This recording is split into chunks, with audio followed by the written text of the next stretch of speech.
Hi, I'm Ken Smith, Anna's dad. How old were you when you saw the eruption? I was 14 years old. Do you remember where you were or what you were doing?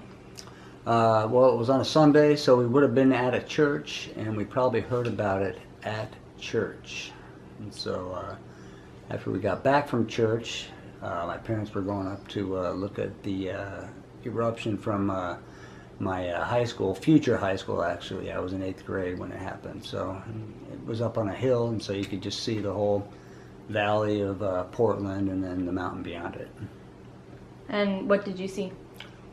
Just massive plume of smoke and trailing off to the east. It was just, at that age, it was just mind blowing. We were just like, whoa. We were just in awe. Yeah. So that's what you remember thinking when you saw it? It's like, wow, this is amazing. And thank goodness the wind is blowing that way and not towards us, So the wind was blowing away from you then? Yeah. Portland, the mountain is northeast of Portland, so the winds were blowing to the east. And had they been blowing towards Portland, it would have been a really big disaster, because at that time there was probably at least 1 million people in the metropolitan Portland area. It would have been a massive evacuation, so yeah. Good thing it was going east. Not so good for the people to the east, but... Do you remember how it impacted you in the weeks and maybe a month after? Were people talking about it? How did you feel? Yeah.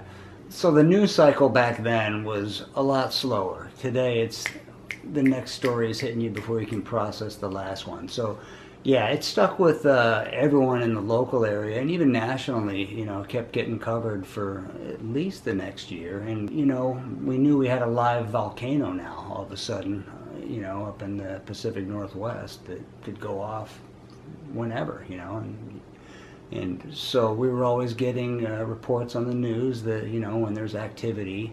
I could see eruptions from my various classrooms in high school over the next 4 years just from the window when it was erupting. Nothing like that major first eruption, but, you'd see a plume of smoke going up 10,000 feet and be like, oh, yeah, the mountain's erupting. I was sitting in math class one day and I'm like, oh, hey, the mountain's erupting. I actually interrupted the teacher, and he got all mad because I interrupted him. I'm like, I just want to say the mountain's erupting. He's like, I don't care about that dang mountain.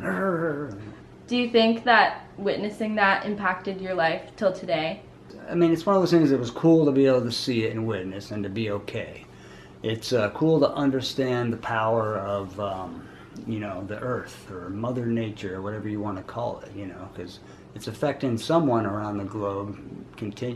Every day somewhere there's a volcano erupting, there's an earthquake happening, there's an extreme weather event happening, and so it's important to, I guess, understand the impact that those kind of things can have. So.